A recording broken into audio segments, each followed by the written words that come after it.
আসসালামু আলাইকুম everyone, welcome back to my channel.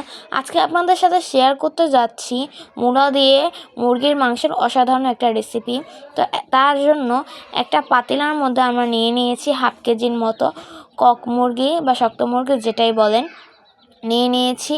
এটাকে ভালোভাবে পরিষ্কার করে নিতে হবে। এবার এখানে 4 থেকে 5টা পেঁয়াজ কুচি দিয়ে দিতে হবে, 2 চা চামচ হলুদের গুঁড়া, 2 চা চামচ মরিচের গুঁড়া, 2 চা চামচ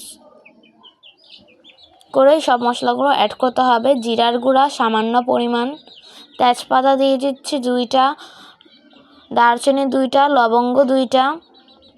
এবার এখানে এলাচ 2টা দিয়ে দিচ্ছি। এবার এখানে স্বাদ মতো লবণ দিয়ে দিতে হবে, স্বাদ মতো লবণ কিন্তু দিয়ে দিতে হবে। এবার এখানে পরিমাণ মতো আদা রসুন বাটা অ্যাপ্লাই করতে হবে। এখানে এবার সামান্য পরিমাণে দিয়ে দিতে হবে সয়াবিন তেল।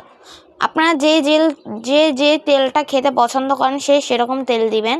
এবার এটাকে ভালোভাবে মিক্সড করে নিতে হবে, একদম ভালোভাবে এটাকে মিক্সড করে নিতে হবে। এখানে হালকা একটুখানি পানি অ্যাপ্লাই করে নেবেন।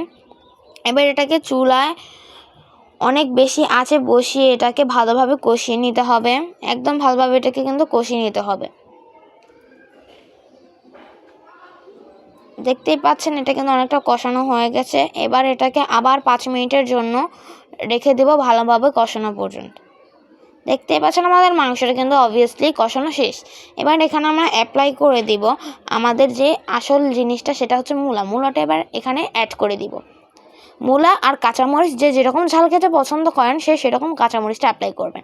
আস্তে আস্তে এখানে মূলাটা অ্যাপ্লাই করে একদম হাই হিটে গ্যাসটা দিয়ে এটাকে আবার কিছুক্ষণের জন্য কষিয়ে নিতে হবে, ভালোভাবে নেড়ে চেড়ে এবার এটাকে কষিয়ে নেব।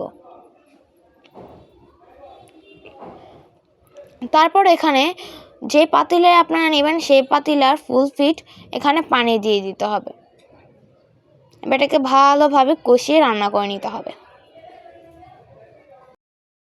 তো বলবো যারা রেসিপিটার এতটুকু পর্যন্ত এসেছেন চ্যানেলের, তাদেরকে বলবো নতুন হয়ে থাকলে সাবস্ক্রাইব করে দেখবেন এবং ভিডিওটি ভালো লাগলে লাইক করে আপনার মন্তব্যটি কমেন্ট বক্সে রেখে যাবেন। তো আজকের জন্য এতটুকুই। আসসালামু আলাইকুম, দেখা হবে পরের ভিডিওতে।